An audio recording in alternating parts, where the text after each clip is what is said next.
Bismillahirrahmanirrahim. Alhamdulillahillazi arsala lana khaira rusulih wa anzala alaina afdala kutubih wa hayya lil wahyaini hamalatan minas sahabah wa man tabi'ahum minas salafil ladzina hamaluhuma wa awsaluhuma bi aqwalihim. Wassalatu wassalamu ala khairil wara wa ala alihi wa sahbihi wa man ihtada bihadihi ila yaumiddin, amma ba'd. Alhamdulillah, syukur kita kepada Allah Azza wa Jalla kerana dengan limpah kurnia Allah dapat kita meneruskan lagi kehidupan kita di atas dunia ini sementara menunggu kedatangan maut ataupun ajal yang telah ditetapkan oleh Allah Azza wa Jalla ke atas setiap yang bernyawa. InsyaAllah dalam siri tazkirah ringkas kita ini, sama-sama kita dengar suatu ataupun ulasan sebuah buku yang bernama As-Sunan Al-Yaumiyah, amalan-amalan sunat harian. Apa yang dibuat oleh Nabi sallallahu alaihi wasallam dan apa diajar oleh baginda daripada bangun tidur sampai kepada tidur pula. Mana kita mula daripada bangun tidur sampailah kepada kita tidur pula. Jadi ini dia panggil sunnah harian. Satu hari apa yang kita buat. Maka dalam sunnah harian ini, sebelum kita masuk kepada perbincangan sunat-sunat yang patut dilakukan mengikut waktu, terlebih dahulu marilah kita dengar dan kita belajar apa makna sunnah. Sunnah itu apa? Para ulama telah mendefinisikan atau mentakrifkan sunnah mengikut ulama-ulama hadis,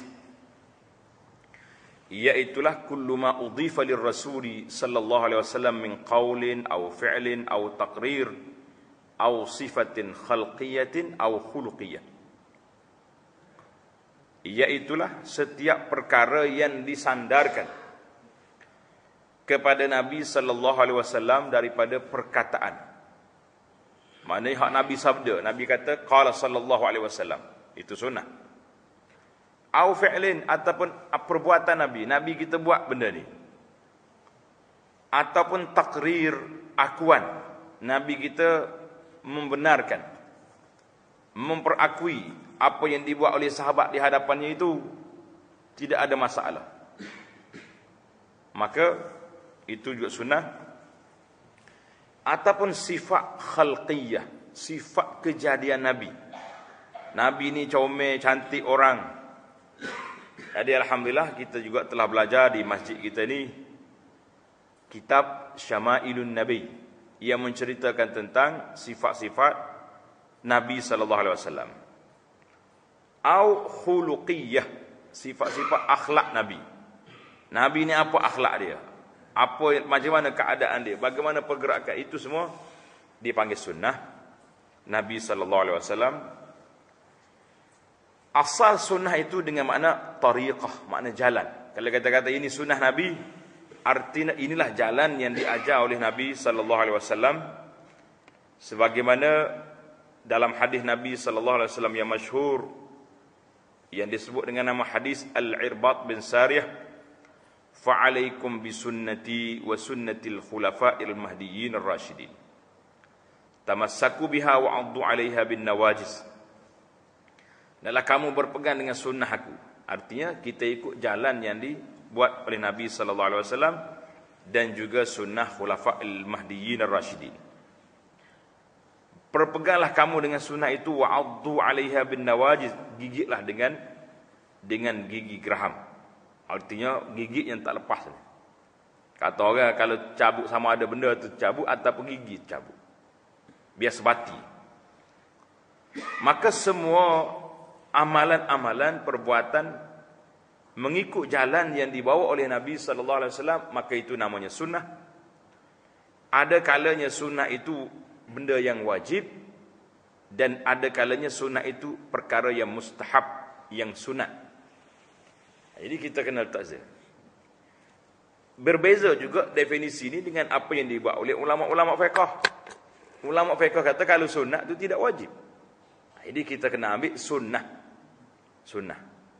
Berbeza lagi dengan ulama orang Melayu. Orang Melayu kata kalau sunat itu makna lain pula. Sunat pula. Maka jadi dalam ulama-ulama fiqh ataupun usul sebut tentang sunnah dengan mana mustahab ataupun mandub, benda yang tidak wajib. Ataupun disebut dengan nama diberi pahala kalau buat, tak berdosa kalau tak buat. Jadi daripada takrif ulama ini mungkin menyebabkan sebahagian daripada masyarakat kita memandang tidak besar kepada sunnah. Kalau kata ini sunnah ni, tak apa, buat pun tak apa, tak buat pun tak apa. Ini satu kerugian yang amat besar. Kita kata ini sunnah, mana ini perbuatan Nabi. Jangan okey, hak wajib ke hak sunat kita buat. Sebagaimana nasihat Imam Nawawi dalam masalah ini. Contoh bagaimana ulama-ulama salafus salih radhiyallahu anhum wa ardahum, bila dia dengar hadis Nabi sallallahu alaihi wasallam, apa jadi? Imam Muslim meriwayatkan dari sahihnya daripada An-Nu'man bin Salim daripada Amr bin Aus radhiyallahu anhu. Katanya telah mencerita kepada saya oleh Ambasah bin Abi Sufyan. Kata dia, aku dengar Ummu Habibah, isteri Nabi radhiyallahu anha, kata, saya dengar Rasulullah sallallahu alaihi wasallam bersabda, "Man shalla 12 rak'atan fi yaumin wa lailatin." Siapa dia solat sunat 12 rakaat satu hari satu malam. Ini yang kita duk kempen ni. Dia panggil package 12 rakaat. Bunya lahu bihinna baitun fil jannah, nasaya dibina baginya sebuah mahligai dalam syurga. Allah bina bagi dia mahligai dalam syurga. Hadis ini diriwayat oleh Imam Muslim. Mana hadis sahih. Kata di Ummu Habibah Ramlah binti Abi Sufyan, "Fama taraktuhunna munzu sami'tuhunna." Aku tak pernah tinggal 12 rakaat ini sejak aku dengar daripada Nabi sallallahu alaihi wasallam. Kata di rawi hadis nama dia Ambasah, aku tak pernah tinggal 12 rakaat ini semenjak aku dengar daripada Ummu Habibah. Kata di Amr bin Aus, aku tak pernah tinggal semenjak aku dengar daripada Ambasah. Kata Nu'man bin Salim, aku tak pernah tinggal semenjak aku dengar daripada Amr bin Aus. Ini contoh orang-orang yang terdahulu bila dia dengar hadis Nabi sallallahu alaihi wasallam. Kita yang dah dengar beberapa kali dah hadis ni, berani kita kata, saya tak pernah tinggal 12 rakaat ni sejak saya dengar dulu. Kau masih lagi duk main tarik tali. Sekali buat, banyak kali tak buat. Jadi alhamdulillah jemaah kita ni kita kempen siang malam supaya lekat 12 rakaat ni. Cuma sikit ya rasanya tak apa nak lekat, hak 4 rakaat sebelum zuhur. Itu tak apa nak jadi lagi tu. Naik 2 rakaat patut senyap. Lah 2 tambah lagi 2 baru lengkap. Ni, kita nak suruh kita kata juga lagu ni. Saya tak pernah dengar, tak pernah tinggal semenjak saya dengar hadis ni daripada Abu Anas. Baru sedap. Ya dia. Boleh kata tak? Kalau tak pernah tinggal boleh kata, tapi kalau dah tinggal jangan duk kata. Ini contoh bagaimana para sahabat dengan sunnah Nabi sallallahu alaihi wasallam. Sebab tu dia orang kuat, dia orang hebat. Cerita yang kedua, contoh yang kedua, hadis Ali radhiyallahu anhu. Isteri dia Fatimah, anak Nabi sallallahu alaihi wasallam, pergi mengadu kepada Nabi, kepada ayah dia. Tangan dia ni kerah dah, duk main kisaran gandum ni. Kerah. Maka dia minta lah, dia kata, mari kita pergi jumpa Nabi sallallahu alaihi wasallam, minta apa ni, nak ambil pembantu lah kalau ada. Ayah dia boleh bagi pembantu seorang. Nabi tak jawab. Tapi Nabi kita pergi ke rumah dia waktu dia telah ambil tempat tidur. Dia nak tidur dah Ali dengan Fatimah ni, Nabi kita masuk. Jumpa anak dia, Nabi kata ala makanikuma. Tak usah bangun lah, tidur situ. Nabi kita duduk dan Nabi kita cerita, kata Aisyah, aku berasa sejuk. Tapak kaki dia kena sentuh ke dada aku. Mana dekatnya Nabi kita duduk dengan mesra dia. Nabi kata apa? Ala u'allikuma khairan mimma sa'altuma. Anak anda berdua, nak ke tidak ayah anda ajar kepada kamu benda yang lebih baik daripada hak mu minta, nak pembantu. Bila kamu ambil tempat tidur, nak tidur, naklah kamu bertakbir 34 kali. Bertasbih 33 kali. Bertahmid alhamdulillah 33 kali. Fahuwa khairul lakuma min khadim. Lebih baik daripada aku beri khadam kepada kamu. Hadis ini diriwayat oleh Imam Bukhari dan Muslim. Sahih. Mana kata Ali radhiyallahu anhu, ma taraktuhu munzu min sami'tuhu minan nabi. Tak pernah aku tinggal bacaan ni semenjak aku dengar daripada Nabi sallallahu alaihi wasallam. Orang pun tanya dia, ya Ali, wala lailatus Siffin? Malah hak berperang di Siffin tak tinggal juga. Nabi kata, Ali kata, wala lailatus Siffin. Malam tu pun aku tak tinggal. Subhanallah. Kita boleh jawab tak boleh jawab ni? Balik geling kepala. Ada tika ingat baca, tika banyak orang tak ingat, tapi dah duk buat-buat. Tak mau sekarang ni fitnah telefon pula, letak handphone pakai jenera kerah gitu. Tak sempat nak baca ni. Ali kata, malam perang aku tak tinggal baca ni. Allahu akbar, tengok contoh yang paling besar. Yang ketiga cerita Ibnu Umar. Ibnu Umar ni dia solat jenazah. Kita pun solat juga jenazah kan. Jadi sudah solat dia balik. Dia tak ikut jenazah pergi ke kubur. Jadi tiba-tiba satu hari dia dengar hadis daripada Abu Hurairah menceritakan kelebihan solat jenazah dan ikut pergi ke kubur. Dia pun menyesal sebab selama ni dia tak dengar hadis ni. Maka seorang yang bernama Amir bin Sa'ad bin Abi Waqqas, dia duduk dekat Abdullah bin Umar. Tiba-tiba mari Khabbab masuk. Dia kata, ya Abdullah bin Umar, kamu dengar ke tidak apa yang disebut oleh Abu Hurairah? Bahawa dia dengar Rasulullah sallallahu alaihi wasallam bersabda, man kharaja ma'a janazatin min baitiha wa shalla 'alaiha. Siapa dia keluar ikut jenazah daripada rumah dia pergi ke tempat solat, pergi solat jenazah. Summa tabi'aha hatta tudfana. Kemudian dia ikut jenazah ke kubur sehingga selesai ke bumi. Kana lahu qiratan min ajrin, bagi dia 2 bukit pahala. Kullu qiratin mislu Uhud. Satu bukit macam bukit Uhud. Tuan-tuan tahu bukit Uhud ni besar mana? Panjang dia saja 6 km. Panjang bukit Uhud. Bukan pusu bukit. Wa man shalla 'alaiha thumma raja'a kana lahu min al-ajri mislu Uhud. Siapa dia solat, lepas tu dia balik tak pergi kubur, dia dapat satu bukit sajalah. Ibnu Umar bila dengar hak ni, dia hantar Khabbab pergi jumpa Aisyah. Khabbab pergi jumpa Aisyah. Ditanya dia, betul ke kata-kata Abu Hurairah ni? Betul ke cerita ni? Dia pun pergi. Kemudian summa yarji'u ilaih. Ditanya dia, lepas tu mari bagi tahu aku, betul ke tidak? Ibnu Umar sambil duduk menunggu Khabbab ni ditanya, balik semula. Dia duduk pegang anak batu masjid ni. Pegang batu, dulu batu, tak ada kapek apa. Pegang batu duduk tangan dia. Mana orang pergi macam resah dia, gelisah. Sehinggalah wakil dia datang, dia kata qalat Aisyah sadaqa Abu Hurairah.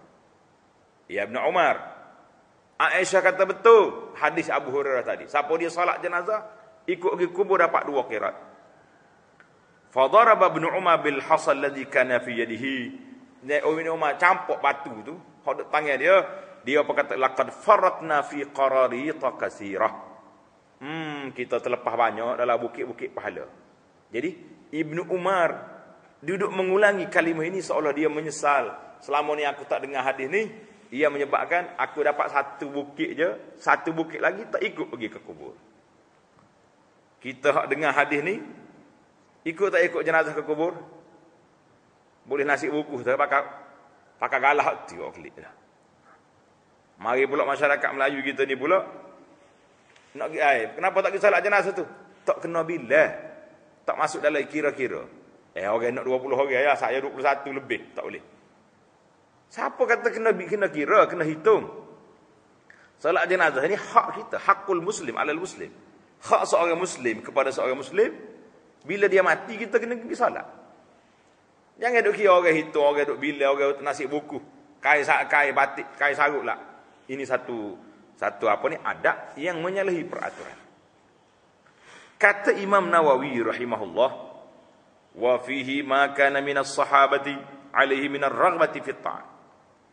Sahabat-sahabat ni sangat gemar dia, suka dia melakukan ketaatan ketika sampai berita kepada dia, dan ta'assuf mengesali kalau mereka terlepas.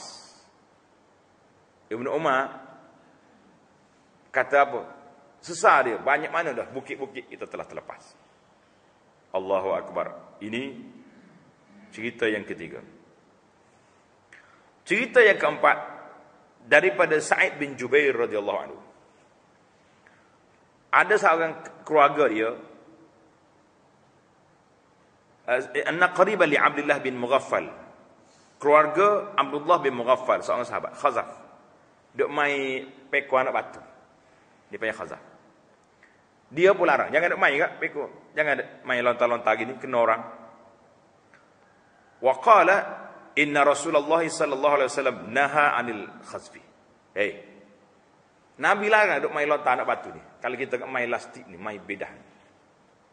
Wa qala inha la tasidu saydan wa la tanka'u aduwan. Anak batu kecil ni nak tangkap perburuan pun tak boleh. Pergi bidah apa ni, rusa pun tak mati. Pengusuh pun tak takut. Walakinha taksirul as-sin wa tafqa'ul 'ain. Tapi dia boleh patah gigi, boleh buta mata. Bila dia larang baca hadis Nabi sallallahu alaihi wasallam, kawan tu ambil lagi batu, pekor lagi. Faqala uhadditsuka anna Rasulullah sallallahu alaihi wasallam naha 'anhu. Aku bagi tahu kepada kamu Rasulullah larang, membuat juga la ukallimuka abada, aku tak akan cakap lagi dengan awak. Ini dia panggil boykot dah dia. Sebab orang ni telah menyalahi sunnah Nabi sallallahu alaihi wasallam. Inilah para jemaah contoh-contoh yang 4 contoh yang kita boleh petik secara ringkasnya bagaimana sahabat-sahabat, orang-orang salafus salih, bagaimana mereka ini bila dengar hadis, dengar sunnah, beramal dan mengikut peraturan. Dan sangat loba dia, sangat bersungguh-sungguh dia untuk melakukan kebaikan ini. Maka ulama-ulama yang selepas daripada mereka juga telah mengikut jejak langkah para sahabat ini, melakukan ibadat, berpegang dengan sunnah Nabi sallallahu alaihi wasallam. Contoh lagi, Imam Ahmad rahimahullahu taala, dia telah tulis kumpul hadis-hadis dalam kitab Al-Musnad, lebih daripada 40,000 hadis. 40,000 hadis. Wa amila biha kull. Dia beramal belaka dengan hadis yang siapa ke dia. Pasal tu Imam Ahmad ni kadang-kadang satu masalah siapa 5 pendapat dia ada. Kata dia, ma taraktu hadisan illa amiltu bihi. Aku tak jumpa hadis kecuali aku beramal dengan dia. Allahu akbar. Tatkala dia baca hadis, Nabi kita berbekam, ihtajama. Dan dia beri kepada Abu Taibah. Abu Taibah ni orang juru bekam dia. Al-Hajjam dinaran. Nabi bagi sedinar upah kawan itu. Qala ihtajamtu wa atil hajjam dinaran. Aku juga berbekam, aku beri kepada juru bekam 1 dinar. Allahu akbar. Ini muslimin dan muslimat para jemaah sekalian, contoh-contoh bagaimana sahabat-sahabat, para ulama salafus saleh, bagaimana mereka ini sangat mengambil berat tentang amalan-amalan ini, maka di antara samarat ittiba' sunnah, kesan buah daripada kita mengikut hadis Nabi sallallahu alaihi wasallam ini, yang pertama sekali kita akan sampai kepada darajat al-mahabbah.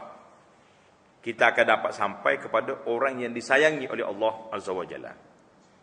Sebagaimana dalam hadis Nabi kata, Allah Taala berfirman dalam hadis kursi, wa ma yazalu 'abdi yataqarrabu ilayya bin nawafil. Sentiasalah hamba aku ini bertakarrub pada aku dengan melakukan amal sunat hatta uhibbah, sehingga aku sayang kepada dia. Yang kedua, nail ma'iyatullah, kita akan mendapat pertolongan Allah Azza wa Jalla. Yang ketiga, ijabatud du'a, akan diperkenankan doa dia. Bila orang itu disayangi oleh Allah, maka diperkenankan doa. Yang keempat, jabrun naqs, amalan sunat yang kita buat ini menampal kekurangan kepada amal fardu. Sebab bila seorang itu buat amal fardu ada kurang, maka Allah Subhanahu wa taala suruh malaikat pergi tengok fail amal sunat dia. Ada tak? Ada. Jadi bila ada, diambil hal ni pergi tampal, pergi tepek di atas amal fardu yang kurang. Yang kelima, hayatul qalb, kita beramal dengan sunnah Nabi ini menghidupkan hati kita. Hidup hati. Hati itu mati.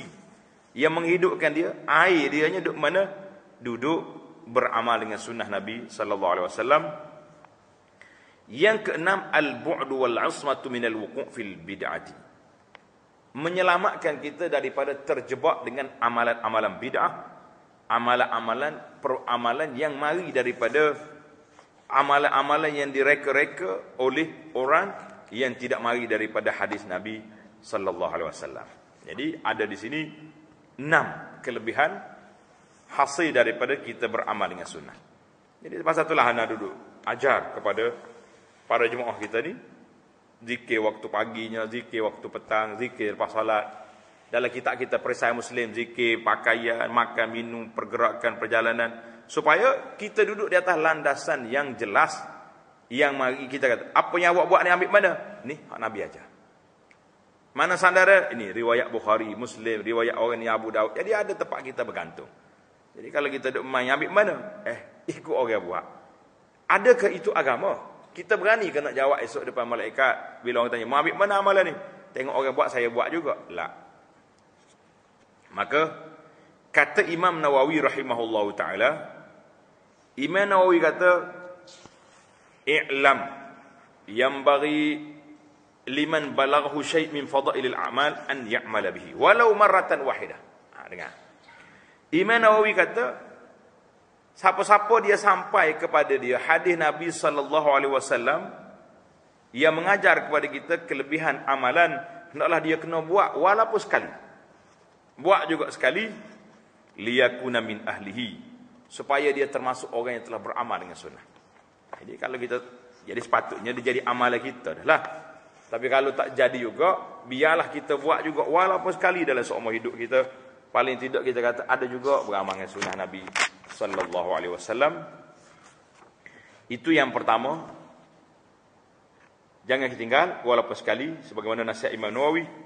Yang kedua, bila kita dapat nikmat Allah Taala beri kepada kita melakukan ketaatan ini, jadi kenalah kita beramal dengan dia, bermuazabah dengan dia.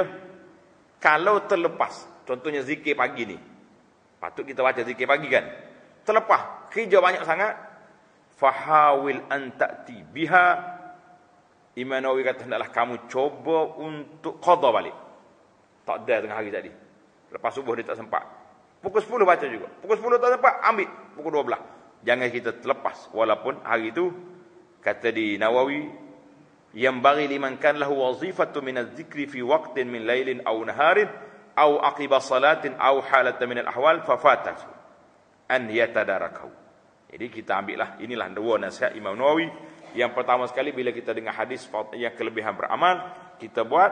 Yang kedua, bila kita sudah kekal dengan amalan tersebut, kita jangan lupa, kita jangan Kalau terlepas dengan masyaqqah tertentu, adalah kita qada.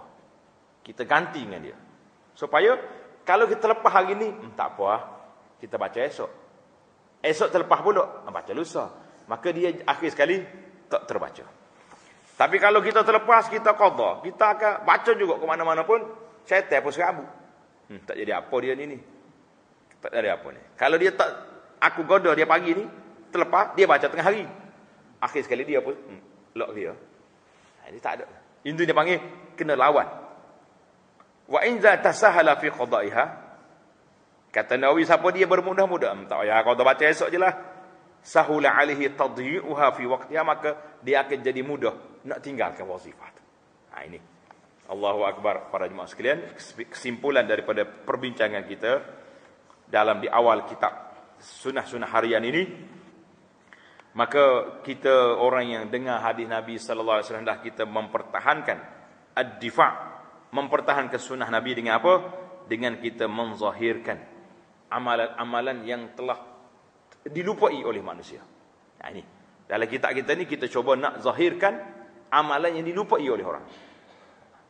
Yang kedua, nampak sangat kepincangannya kita hari ni, banyak masyarakat kita, dia tahu sunnah,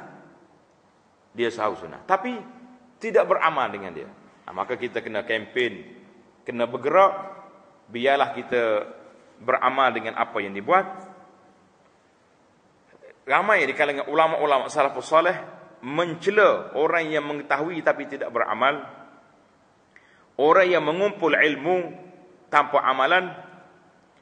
Jadi ramai ulama-ulama ni, ashabul hadis, dia pergi jumpa Imam Auza'i, ulama Imam Ahlu Syam. Jadi orang nak mari mengaji azan ini, pagi lagi mari, duduk dekat majlis dia. Auza'i bertengok pada anak murid dia, dia kata apa? Kan min harisin jami'in jashi'in laisa bimuntafi'in wala nafi'. Berapa ramai orang semangat, orang sungguh nak mengaji, tapi tidak mendapat manfaat daripada ilmu, sebab mengaji saja tidak beramal. Al-Imam Al-Khatib Al-Baghdadi rahimahullahu ta'ala, bila dia tengok ramai orang duk riwayat hadis, sanak tu sanak ni, mengapa hadis ma'aqillatil ilmi amal, tapi amalannya kurang, maka dia tulis sebuah kitab, Iqtida'ul ilmi al-amal. Iqtida'ul ilmi al-amal, artinya ilmu itu bila kita dapat adalah kita beramal dengan dia. Inilah perbincangan kita, muslimin dan muslimat, para jemaah sekalian. Nas'alullaha jalla wa ala an yaj'alana wa iyyakum mimman yattabi'una hadiyan nabiy sallallahu alaihi wasallam zahiran wa batinan wa yaktafuna atharahu wa yuhsharuna fi zumratihi innahu waliyyu dzalika wal qadiru alaih. Kita minta dengan Allah azza wa jalla, dengan namanya yang indah, dengan sifatnya yang maha tinggi, supaya menjadikan kita semua ni termasuk di kalangan orang yang mengikut petunjuk Nabi sallallahu alaihi wasallam zahir dan batin, mengikut asar kesan-kesan ajarannya, dan kita dapat berkumpul dengan Rasulullah sallallahu alaihi wasallam di bawah panji-panjinya pada hari kiamat. Wa sallallahu ala nabiyyina Muhammad wa ala alihi wa sahbihi wa sallama tasliman katsira ila yaumiddin walhamdulillahi rabbil alamin.